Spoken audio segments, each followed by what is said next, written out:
Halo teman-teman, penikmat cerita novel. Kali ini saya akan melanjutkan cerita tentang menantu terbengkalai ternyata miliarder. Buat kalian yang baru mendengarkan cerita dari channel Gungred, jangan lupa untuk dukung terus channel Gungred dengan cara klik tombol like dan subscribe-nya. Dan saya ucapkan terima kasih banyak buat kalian yang sudah support. Supaya kalian nyaman mendengarkan sambil membaca novelnya, kalian bisa pakai fitur transkrip dengan cara klik selengkapnya dan tampilkan transkrip. Mantap bukan? Bab 571. Ini bisa terjadi, bagaimana orang Tionghoa biasa bisa langsung menebak bahwa dalang di balik layar adalah keluarga Park, dan bagaimana dia bisa menyebutkan nama Park Sung-woo dengan akurat. Tidak mungkin, bagaimana kamu tahu nama tuanku? Penduduk negara Han terkejut, karena keluarga Park adalah keluarga yang tertutup, kecuali nama calon istri, Park Eun-ah yang akan diketahui dunia luar. Mustahil orang luar mengetahui nama anggota keluarga lainnya. Terlebih lagi, meskipun orang luar mengetahui nama Park Eun-ah, mereka hanya akan menganggapnya sebagai istri Cui Rong-hao. Orang luar tidak tahu bahwa keluarga Park tempat tinggal Park Eun-ah jauh lebih kuat daripada Cui Rong-hao, pria yang tampak bersinar. Adinata tersenyum. Tebakannya memang benar. Dalam kejadian ini tak lain adalah Park Sung-woo yang menjatuhkannya dari game virtual. Faktanya, Adinata menebak bahwa itu adalah Park Cheng-woo dan juga menggunakan metode eliminasi. Setelah memastikan bahwa mereka berasal dari keluarga Peu, sejauh yang diketahui Adinata, ada 3 orang di generasi kedua keluarga Peu.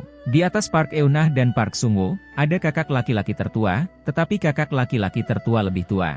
Adinata berpikir bahwa dia harus seperti Tian Brahma, memikul tanggung jawab untuk merevitalisasi keluarga sepanjang hari, dan harus tidak punya waktu untuk berkencan dengan wanita-wanita ini. Oleh karena itu, Adinata melenyapkannya terlebih dahulu. Park Eun-ah adalah seorang wanita, dan Adinata sangat yakin bahwa dia bukan gay, jadi tidak mungkin dia memilih seorang wanita. Oleh karena itu, Adinata menetapkan targetnya pada Park Cheng-yu. Adinata memandang Han Guoren dengan ekspresi ngeri dan berkata dengan ringan, "Apakah sulit mengetahui namanya? Saya kenal semua anggota keluarga Peu. Aku mencium adik Park Sung-woo, Park Eun-ah. Apakah aku harus memamerkan hal semacam ini kapan saja?" Ketika orang Han mendengarnya, mereka melompat dengan berlebihan, mereka benar-benar melompat. Dengan 2 kaki berbentuk O, jelek seperti katak. Orang Han kaget, "Kamu sebenarnya tahu kalau Peu-nya juga dari keluarga Peu? Kamu menakutkan sekali. Namun, meskipun kamu mengetahui hal ini, jangan coba-coba menakutiku dengan kata-kata kasar. Peu-nya adalah wanita paling mulia di negara dingin kita. Jika kamu diam-diam menciumnya, kamu pasti sudah mati sekarang." Adinata tersenyum dan berkata, "Siapa bilang aku berinisiatif menciumnya? Dia berinisiatif menciumku." "Kentut, omong kosong. Sama sekali tidak mungkin." Orang-orang Han menjadi bersemangat, "Bagaimana bisa Nona Park berinisiatif mencium orang Cina rendahan sepertimu? Apakah aku rendah hati?" Adinata meninju lawannya.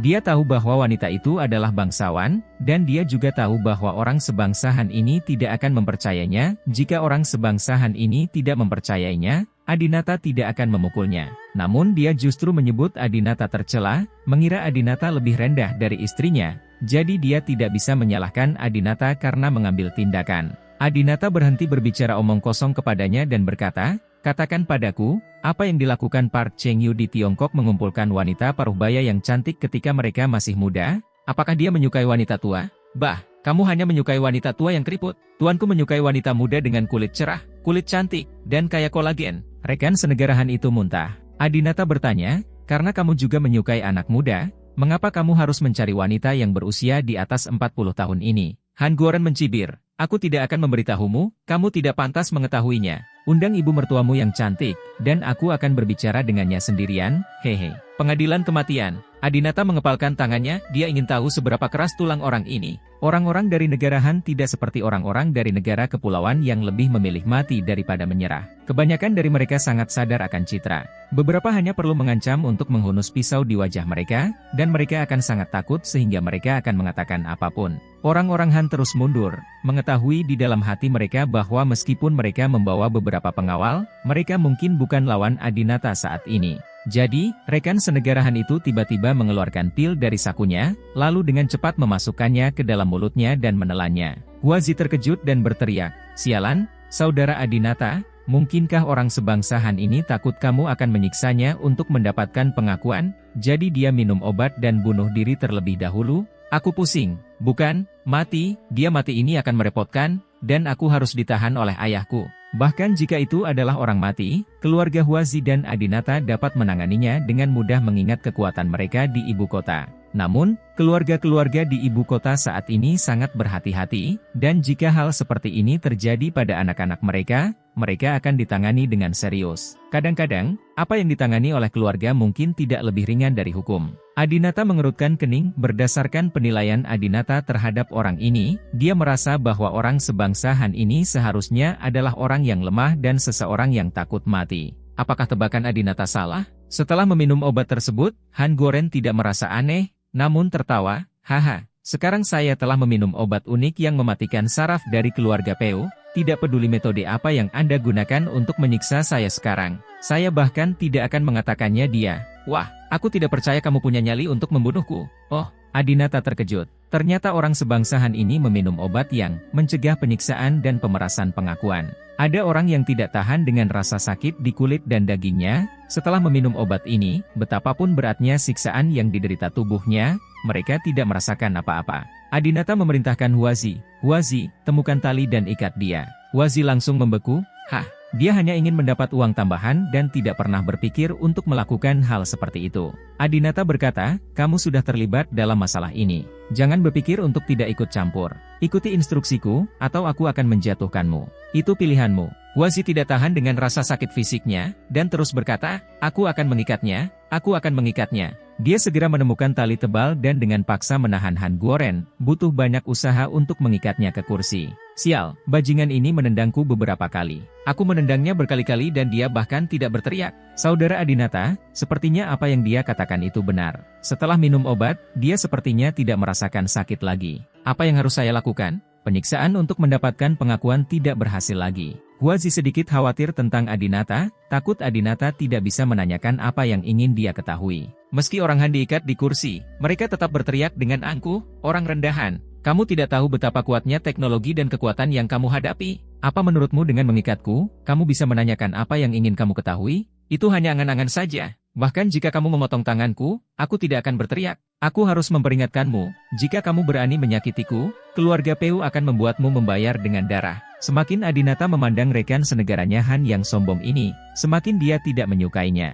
Bukankah hanya karena dia tahu bahwa keluarga Park mempunyai narkoba yang jauh lebih maju dari dunia, itu sebabnya dia begitu meremehkan orang? Haha, seolah-olah Adinata tidak punya obat seperti itu. Saya melihat Adinata juga mengeluarkan sekotak obat dari sakunya. Bab 572. Kotak obat ini bukanlah yang dibawa Adinata sebelumnya. Itu adalah obat yang dipilih khusus Adinata setelah memilih ramuan kecantikan untuk ibu mertuanya di pabrik farmasi rahasia keluarga Brahma di Inggris beberapa hari yang lalu. Obat-obatan ini juga merupakan obat-obatan yang sudah puluhan tahun lebih maju dari dunia, baik obat yang menyembuhkan penyakit maupun obat yang berbahaya bagi manusia. Ada juga obat-obatan seperti yang baru saja ditelan oleh rekan senegaranya Han untuk mencegah penyiksaan dan pemerasan pengakuan. Huazi melirik kotak obat di tangan Adinata dan berkata dengan rasa ingin tahu, "Saudara Adinata, kamu memiliki obat berwarna-warni yang belum pernah saya lihat sebelumnya. Itu pasti semacam obat terlarang, bukan?" Saudara Adinata akan menyuntik Han ini.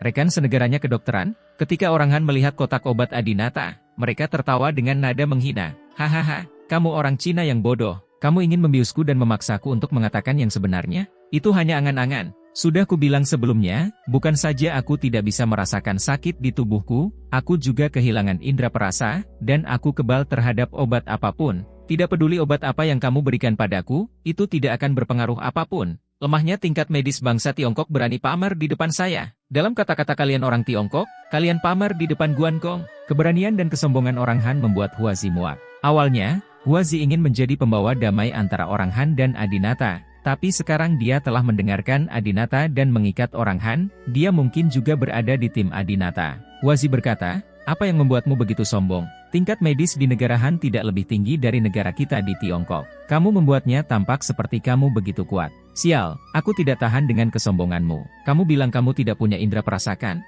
Oke, aku akan mencobanya. Aku masih tidak percaya. Minum saja pil dan kamu bisa kebal terhadap banyak hal." Huazi merasa orang Han ini hanya menggertak, tidak ada obat yang begitu hebat. Tak lama kemudian, dia menemukan sebotol saus sambal bernama Brahmalo Lantern di kamar sebelah. Membuka tutupnya, Huazi mencelupkan sedikit dengan jarinya dan memasukkannya ke dalam mulutnya. Beberapa detik kemudian, Huazi menari dengan gembira. Pedas sekali, ya Tuhan, pedas sekali. Kok bisa ada sambal yang begitu pedas? Huazi terus mengipasi mulutnya dengan tangan kanannya, berusaha meredakan rasa pedasnya. Setelah itu, saya menemukan sebotol air soda inge dan meminum lebih dari setengahnya sekaligus, lalu saya menenangkan diri. Terlihat sambal ini memang sangat pedas. Pada saat ini, Huazi memandangi orang-orang Han yang terikat dan berkata sambil tersenyum, "Haha, bukankah kamu bilang kamu tidak akan merasakan apa-apa sekarang? Sebotol saus sambal ini sangat pedas sehingga kamu meragukan hidupmu, beraninya kamu tidak berani makan?" Orang senegara Han itu memandang saus sambal itu dengan jijik dan berkata, "Masukkan semuanya ke dalam mulutku." Huazi benar-benar ketakutan, "Apa yang kamu bicarakan? Beraninya kamu memakan sebotol saus cabai utuh?" Tadi, Huazi baru saja mencelupkannya sedikit dengan jarinya dan merasakan pedasnya yang tak tertahankan. Bahkan jika orang sebangsa Han ini bisa makan makanan pedas lebih enak daripada Huazi, tidak mungkin dia bisa menantang makan saus sambal sebagai makanannya. Ini sangat tidak manusiawi. Orang-orang Han terkekeh dan berkata, "Sampah, sedikit cabai akan membuatmu begitu pedas. Berikan semuanya padaku. Hari ini aku akan membiarkan kalian berdua melihat keberanian dan gaya keluarga Park di Republik Han besar." Adinata berdiri di samping dan mencibir dengan dingin. Orang sebangsa Han ini sangat pandai pamer. Dia memanfaatkan fakta bahwa dia telah meminum obat khusus keluarga Peu dan hanya berpura-pura pamer. Huazi berkata, "Made, aku benci orang yang menyombongkan diri. Baiklah, aku akan memberimu semua sambalnya. Nanti pedasnya sampai mati. Jangan salahkan aku." Huazi berkata bahwa dia akan memberi makan orang Han dengan tangannya. Orang Han buru-buru berkata, "Tunggu, ambilkan saya sendok. Kami orang Han tidak memperhatikan kebersihan seperti kalian orang Cina. Kami bisa makan dengan tangan kami." Huazi sangat marah sehingga dia mengabaikan permintaannya dan langsung memberinya makan. "Makanlah dengan cepat." Sebagian besar sambal dituangkan ke mulut orang Han. Jika itu adalah orang biasa, dia akan menangis saat ini dan akan sangat kesakitan. Namun, orang Han tidak merasakan apapun. Bagaimana ini mungkin? Huazi tidak mempercayainya, jadi dia menggigitnya lagi. Tapi dia masih merasa itu terlalu pedas. Tapi kenapa orang sebangsa Han ini tidak merasakan apapun setelah memakannya? Sudah berakhir, saudara Adinata, orang ini tidak membual, dia benar-benar kebal. Tidak peduli apa yang kamu berikan padanya sekarang, itu mungkin tidak berhasil. Huazi berjalan menuju Adinata, merasa bahwa sekarang tidak ada yang bisa dia lakukan melawan rekan senegaranya Han ini. Jika Anda ingin mengetahui konspirasi orang Han, bisakah Anda meminta Charlister untuk datang sendiri? Namun bagaimana jika ketika orang Han menuntut agar Charlister menemui Peu Chengyu sebelum dia bersedia mengatakan yang sebenarnya, bukankah itu berarti Charlister harus dimasukkan ke dalam mulut harimau? Namun, saat ini, Adinata tidak sepanik Huazi. Adinata memandang Han Guoren yang tampak bangga dan berkata, "Aku benci kalau orang pamer di depanku. Kamu makan sebotol saus sambal di depanku. Ini benar-benar mencuri perhatianku. Pertama meminum obat untuk mengimunisasi rasa dan rasa sakit, lalu makan sebotol saus sambal utuh. Ini adalah kepura-puraan yang sedang dipersiapkan Adinata untuk tampil di masa depan. Namun, kini, rekan senegaranya Han ini yang memimpin. Kenapa harus dia? Dia bukan protagonis." Orang-orang Han tertawa dan berkata, "Jadi bagaimana kalau aku mencuri perhatianmu?" Adinata mengeluarkan pil abu-abu dan berkata, "Apakah kamu berani meminum ini?" "Obat apa ini?" tanya orang Han. "Adinata, obat yang dapat meringankan kondisimu saat ini." "Han Guoren, penangkalnya?" "Hahaha, jangan naif. Obat saya tidak bisa disembuhkan oleh seluruh Cina, tidak peduli seberapa bagus tim medisnya." "Adinata, jadi, apakah kamu berani memakannya?" Orang Han mendengus dingin. "Kenapa kamu tidak berani? Ayo." Adinata memasukkan obat itu ke dalam mulut Han Guoren, dan Han Guoren menelannya dengan senang hati. Adinata melihat ke waktu, dibutuhkan waktu sekitar 2 hingga 3 menit untuk menghilangkan berbagai kondisi kekebalan rekan senegaranya Han ini dan dia perlahan-lahan akan kembali menjadi orang normal. Huazi memberikan sebatang rokok kepada Adinata dan menyalakannya untuk Adinata, "Saudaraku, kami telah menyiksa rekan senegaranya Han ini untuk waktu yang lama. Jika kami benar-benar tidak dapat menemukan apapun, biarkan dia pergi." Adinata tidak menjawab pertanyaan itu, menghisap rokoknya dan bertanya, "Siapa nama lengkapmu?" Huazi berkata, "Yihua, itu mudah. Begitu Adinata mendengar bahwa nama belakangnya adalah Yi, dia teringat bahwa Callister telah mendengar tentang keluarga mereka. Adinata terus bertanya, ayahmu dari Kementerian Pertahanan Nasional dan ibumu dari Kementerian Luar Negeri? Yihua terkekeh dan berkata, ya. Adinata berkata tanpa basa-basi, lalu bagaimana kamu bisa melahirkan hal yang tidak berguna seperti itu? Yihua, saya suka bermain sedikit, tapi bukan berarti saya tidak berguna. Saya sangat mampu.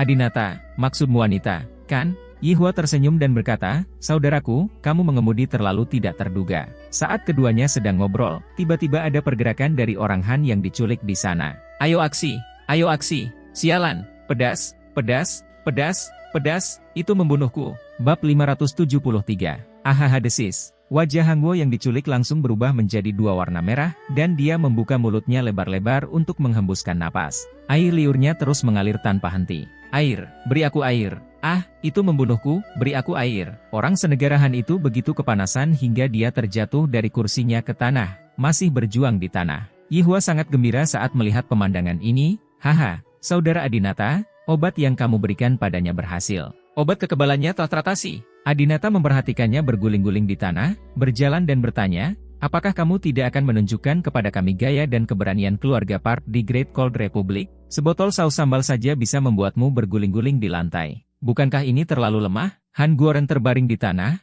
meraih celana Adinata, dan berkata, beri aku air. Ah, sial, bagaimana kamu bisa membatalkan obat keluarga Peu? Bagaimana kamu melakukannya? Siapa kamu? Orang sebangsa Han ini sangat menyadari kekuatan keluarga Peu. Ia tahu bahwa pengobatan keluarga Peu sudah puluhan tahun lebih maju dari dunia, dan tidak sembarang orang bisa mengatasinya. Pada saat ini, dia juga menyadari bahwa Adinata di depannya bukanlah orang yang sederhana. Adinata berkata, katakan padaku segera apa yang sedang dilakukan Park Cheng-yu. Orang Han terus marah, tapi mereka juga punya tulang punggung. Bagaimana kamu pantas tahu tentang urusan keluarga Peu? Adinata dengan cepat mengeluarkan belati dan menusukkannya langsung ke paha Han Guoren tanpa ragu-ragu. Ah, orang Han menjerit kesakitan, dan darah langsung mengalir dari paha mereka. Adinata berkata, jika kamu tidak memberitahuku, maka aku akan menikahmu satu persatu.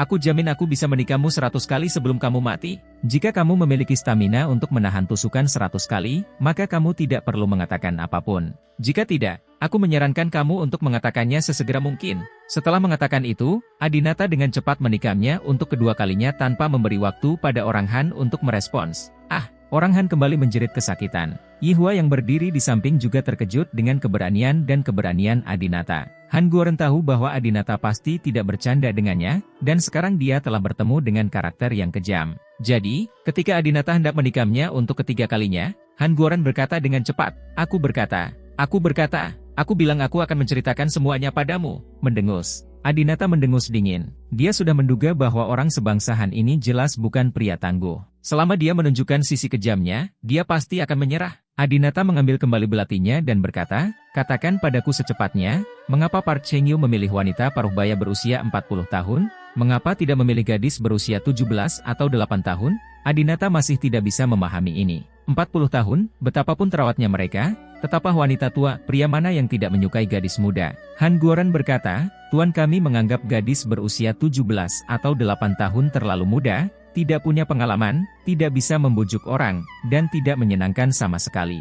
Wanita berusia 40 tahun sudah dewasa, bisa melakukan apa saja, dan memiliki pengalaman yang kaya. Tuanku menyukai ini. Saat ini, Yihua berkata dari samping, saudara Adinata, dia tidak mengatakan yang sebenarnya. Baru saja dia mengatakan bahwa tuannya tidak menyukai wanita tua dengan wajah keriput, tetapi menyukai wajah muda. Adinata juga mengangkat belatinya lagi, dan orang Han berkata dengan cepat, jangan ikut campur, bos, jangan ikut campur. Semua yang saya katakan itu benar. Tuanku sangat tidak menyukai wanita tua dengan wajah keriput. Dia hanya menyukai karakter dan pengalaman mereka, serta temperamen dan gaya percakapan wanita dewasa. Adinata perlahan-lahan merasakan sesuatu dan bertanya, apakah dia ingin mengambil wanita-wanita tua ini dan menjadikan mereka lebih muda? Faktanya, keluarga Brahma dan 7 keluarga besar lainnya memiliki obat yang dapat membuat orang terlihat 23 tahun lebih muda. Kali ini, obat yang dibawakan Adinata untuk Callister memiliki efek ini. Orang-orang Han memandang Adinata dengan tercengang. Kamu sungguh luar biasa.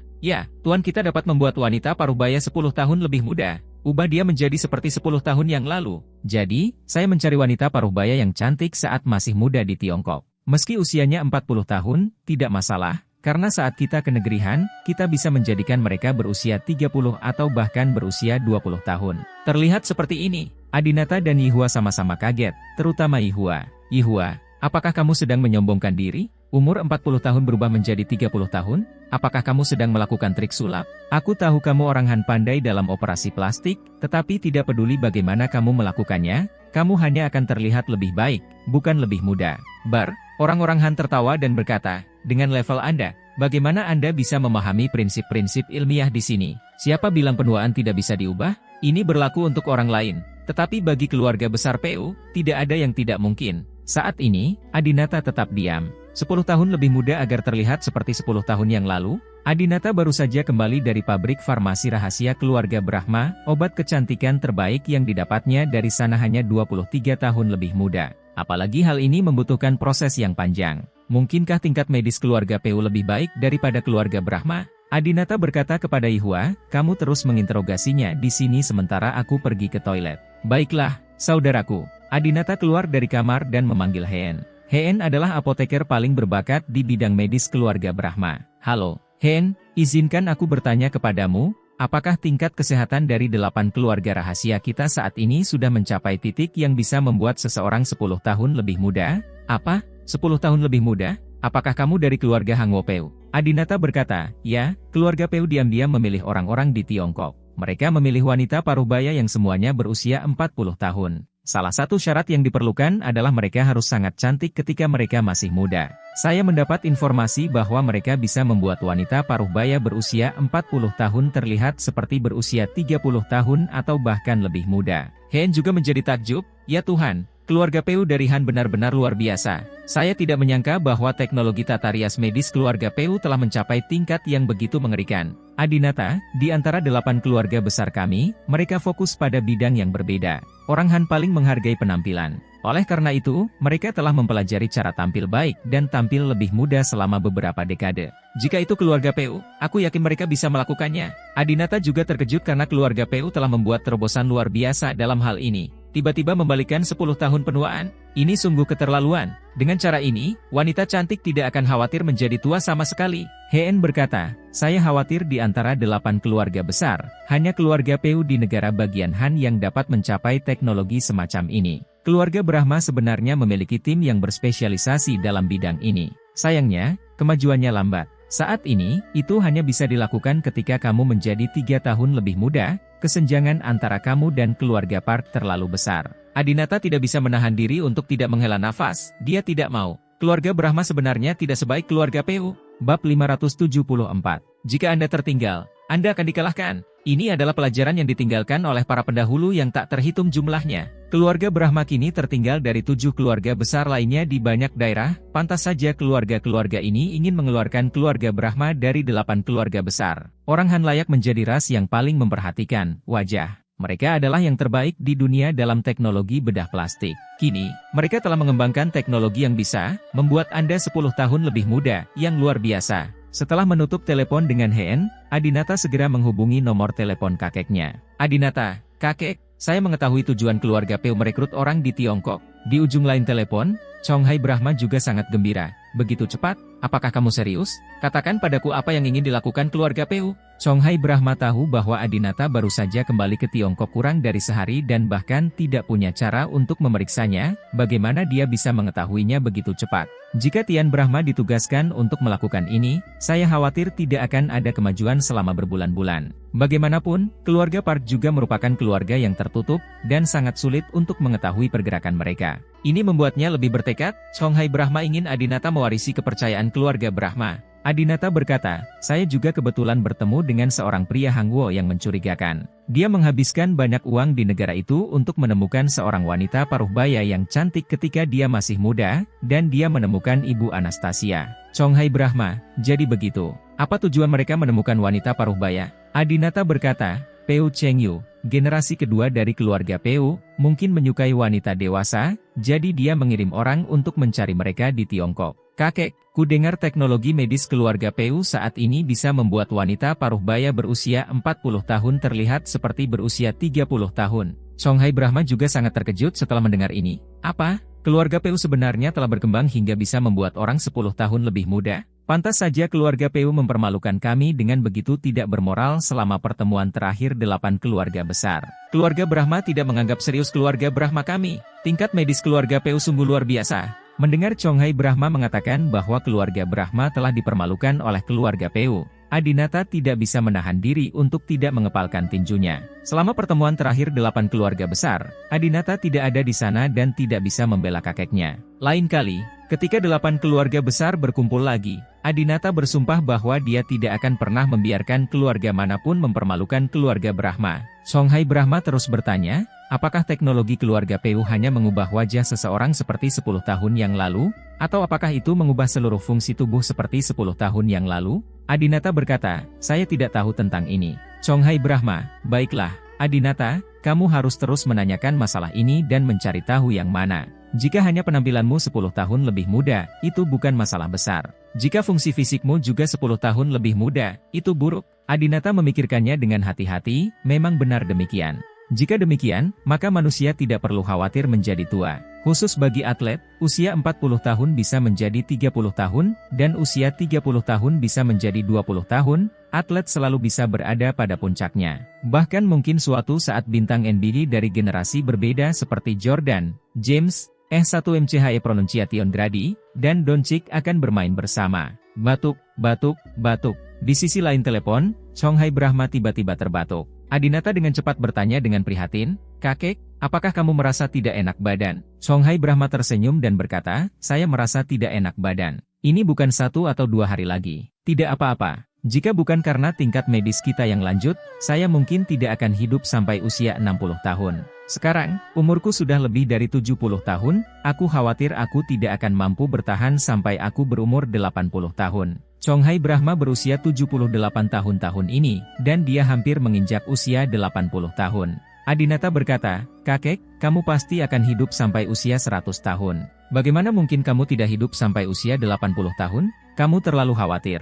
Jangan khawatir, aku akan mencuri teknologi keluarga Peu yang membuatmu 10 tahun lebih muda dan membuatmu berusia 70 tahun dalam sekejap. Chonghai Brahma tertawa dan berkata, oke, anak baik. Saya berencana membiarkan Anda melakukan ini. Jika keluarga Peu menggunakan operasi untuk menjadi 10 tahun lebih muda, Anda harus memberikan dokter yang melakukan operasi untuk mengambilnya. Kalau lewat obat, bawa obatnya. Dengan tingkat medis keluarga Brahma, selama mereka mendapatkan obatnya, mereka dapat dengan cepat menganalisis bahan-bahannya, menyalin dan menyimpulkannya. Keluarga Brahma juga memiliki teknologi seperti itu. Meski mencuri barang orang bukanlah hal yang berlebihan, namun tingkat kecantikan medis keluarga Peu saat ini tidak dicapai dengan usahanya sendiri, melainkan dengan pertolongan Tuhan. Selain itu, keluarga Peu sangat tidak menghormati keluarga Brahma dan Adinata tidak berniat bersikap terbuka terhadap mereka. Adinata, ya, kakek. Setelah berbicara dengan kakeknya di telepon, Adinata kembali ke kamar tempat Han Guoran berada.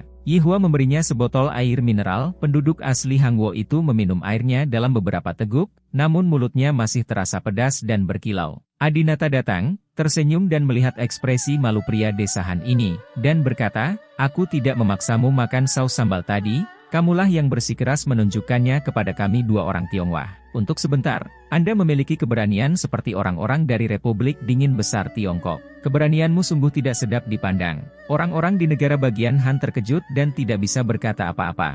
Adinata terus menginterogasi, bagaimana mungkin menjadi 10 tahun lebih muda? Apakah melalui operasi atau obat-obatan? Berapa banyak yang Anda ketahui tentang masalah ini? Han Guoran berkata, saya hanya bertanggung jawab membantu Tuan memilih orang. Saya sama sekali tidak mengerti bagaimana menjadi lebih muda. Sepertinya minum obat, bukan operasi. Adinata juga merasa itu melalui pengobatan.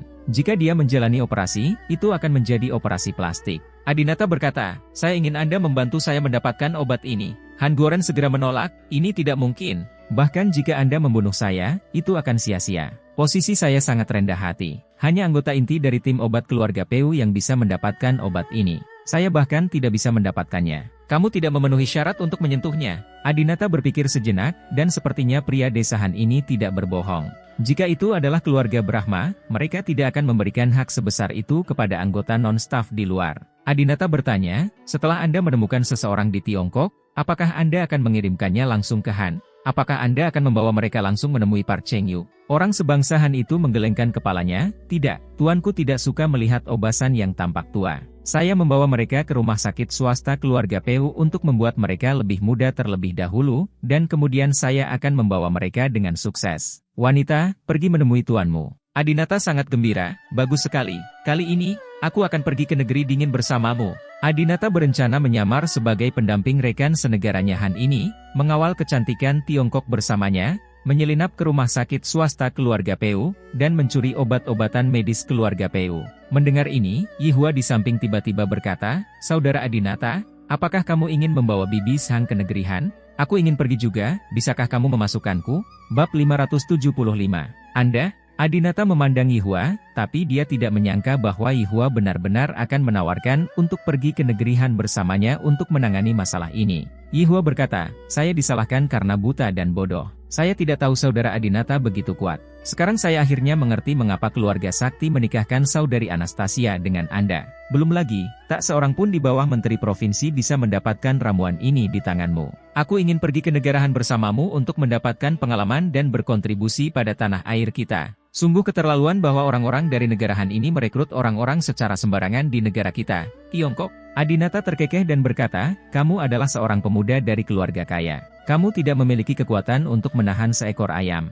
Jika kamu mengikutiku, kamu hanyalah sebuah beban. Apa yang aku inginkan darimu? Yihua berkata dengan cepat, Saudara Adinata, aku sebenarnya bisa bertarung dengan baik, tapi aku tidak sebaik kamu. Kekuatanmu terlalu abnormal. Lagi pula, aku mengerti bahasa Korea. Aku pergi ke negeri Han selama beberapa bulan hampir setiap tahun, jadi aku sangat mengenalnya. Juga, aku hebat dalam mengemudi. Aku tak terkalahkan dalam balapan. Yah, yang kedua setelah kamu. Adinata berpikir sejenak, Wibisana Erce dan Ganendra, keduanya bawahannya, tidak bisa berbahasa Korea. Ketika mereka tiba di negeri Han, mereka tidak mengerti bahasanya dan sangat merepotkan untuk melakukan banyak hal. Memang akan jauh lebih nyaman jika Yihua mengikutinya. Selain itu, Adinata memiliki gambaran yang relatif jelas tentang pengalaman hidup Yihua. Dia dianggap sebagai sosok terkenal di ibu kota, bukan seseorang yang tidak diketahui asal-usulnya. Adinata tidak khawatir dia akan menjebaknya. Adinata berkata, baiklah, saya akan memberi Anda kesempatan.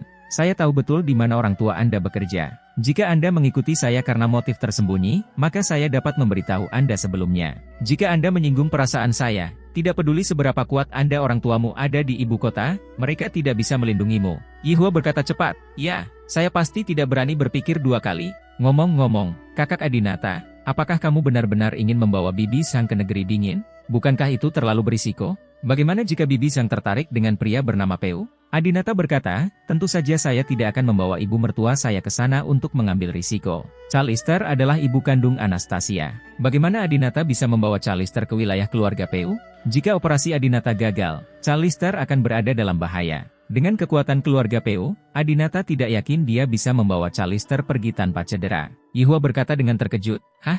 Jika kamu tidak membawa Bibi Sang bersamamu, bagaimana kamu bisa menyelinap masuk? Yihua memandang pria Hangwo yang mulutnya bengkak seperti sosis, dan bertanya, bolehkah aku masuk ke rumah sakit swasta keluarga Peu tanpa seorang wanita? Han Guoran berkata dengan cepat, sama sekali tidak mungkin. Saya harus membawa wanita yang memenuhi syarat untuk masuk ke tim kecantikan medis rumah sakit. Jika kamu tidak bisa mempersiapkan calon seperti wanita tadi, bahkan jika kamu membunuhku, aku tidak akan bisa membantumu. Adinata tahu bahwa meskipun Park Cheng-yu tidak akan mengawasi secara pribadi, tinjauan yang dilakukan oleh stafnya harus sangat ketat. Jika tidak membawa wanita, atau membawa wanita biasa dan tidak memenuhi syarat pasti akan menimbulkan kecurigaan. Pada saat itu, Adinata bahkan mungkin tidak dapat melewati pintu tim medis kecantikan, apalagi mendapatkan obat-obatan canggih dari keluarga Peu. Namun, Adinata tidak mungkin membiarkan Chalister mengambil risiko di negeri dingin, karena dia adalah ibu mertuanya. Hah? Sepertinya aku punya lebih dari satu ibu mertua.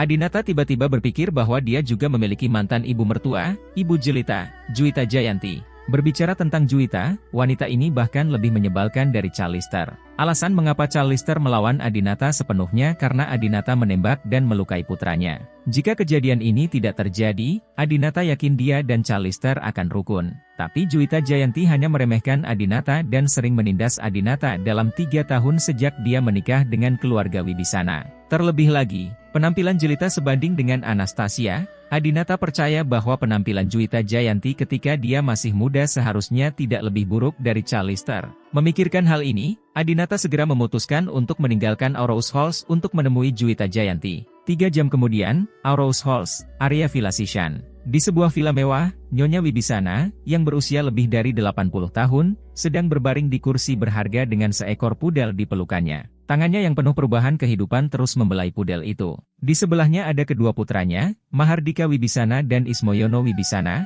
serta menantu perempuannya, Juwita Jayanti. Sehat, tiba-tiba Nyonya Wibisana meratap, dan suara ratapannya begitu lama hingga membuat orang merasa sedih. Nyonya Wibisana tua berkata, "Hei, kenapa kita, keluarga Wibisana, tidak bernasib seperti itu? Orang tua itu jelas-jelas meninggalkan menantu laki-laki Chenglong yang menyelamatkan keluarga Wibisana kita, tapi kita memaksanya untuk melakukannya. Hilang. Sudah lama sekali sejak Adinata meninggalkan keluarga Wibisana. Tak disangka, keluarga Wibisana masih terus menyebut dirinya hingga saat ini." Mahardika Wibisana berkata, "Bu, Adinata dan Jelita sudah lama bercerai, dan dia sendiri sudah lama menikah, jadi berhentilah membicarakannya." Ismoyono Wibisana berkata, "Untungnya, Jelita melahirkan seorang putra untuk Adinata, dan dia masih tinggal di rumah Adinata." Juwita Jayanti pun berkata dengan cepat, Ya, apa yang bisa saya katakan? Jelita juga melahirkan putra sulung Adinata. Di masa depan, mungkin Jelita akan bisa mendapatkan status tertentu di keluarga Brahma berdasarkan kekayaannya." Tentang ibu dan putranya, Nyonya Wibisana mengeluh, "Sekarang, semuanya tergantung pada Jelita. Jika saya tidak melihat Jelita dan Adinata menikah lagi, saya tidak akan pernah beristirahat dengan tenang." Setelah mengatakan ini, Nyonya Wibisana terbatuk 2 kali dengan penuh semangat. Saat ini, ada 2 ketukan di pintu villa. Semua orang di keluarga Wibisana sangat terkejut, karena keluarga Wibisana berada dalam situasi yang sangat sulit sekarang dan terlilit hutang. Untuk melunasi hutangnya, keluarga Wibisana telah menjual semua rumah lainnya. Sekarang, seluruh keluarga Wibisana berkumpul di villa Nyonya Wibisana sendirian. "Aku akan membuka pintunya." Mahardika Wibisana berdiri atas inisiatifnya sendiri. Di masa lalu, dia tidak akan pernah melakukan hal semacam ini sendirian, tetapi sekarang, sumber kehidupan keluarga Wibisana terletak pada Jelita, dan dia tidak lagi berani memandang rendah keluarga Wibisana Ismoyono. Mahardika Wibisana membuka pintu dan melihat sosok yang sangat dikenalnya. Dia sangat ketakutan hingga kakinya melemah saat itu juga. "Lama tidak bertemu, Paman." Berdiri di luar pintu adalah Adinata dengan setelan jas dan sepatu kulit. "Kamu Adinata Brahma?" Mahardika Wibisana menjadi bersemangat, dia takut dan menantikan Adinata. Adinata lah yang mengubah keluarga Wibisana menjadi seperti sekarang ini. Namun hanya Adinata yang dapat membawa keluarga Wibisana kembali ke puncaknya. Adinata merasa sedikit rumit saat melihat Mahardika Wibisana lagi kali ini. Karena Adinata telah tidur dengan putri berharga Mahardika Wibisana. Saya ingin tahu apakah gadis Maktika itu memberitahu ayahnya tentang masalah ini. Namun, meskipun Mahardika Wibisana mengetahuinya, lalu bagaimana? Dengan status Adinata saat ini, apakah Mahardika Wibisana berani menyalahkan Adinata? Saya khawatir sudah terlambat baginya untuk bahagia. Mahardika Wibisana sangat senang dan berkata, "Adinata, selamat datang di rumah, silakan masuk dengan cepat." Adinata masuk ke villa, semuanya masih sama seperti tahun lalu. Tidak ada perubahan pada meja makan, kursi, lampu gantung, dan perabotan. Tapi, semuanya sama dan orangnya berbeda.